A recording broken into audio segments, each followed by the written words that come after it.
কথাটা অবাস্তব হলো আসলে সত্য। বিড়াল সরকারি চাকরি করে, বিড়ালের ফাইল আছে, বিড়ালের অফিস আছে। এটা কোন দেশ জানেন?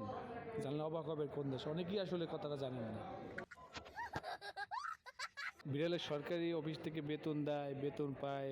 বিড়ালের এই সরকারি অফিস থেকে যে বেতনটা পায়, কোন কাজে ব্যবহার করে তা কি জানেন? আসলে এগুলো জানার কথা না, এগুলো নিয়ে কেউ ভাবি না। আসলেই কথাটা সত্য। বিড়াল সরকারি চাকরি করে, সে বেতন পায়, এ কার কাছ থেকে বেতন নেয়?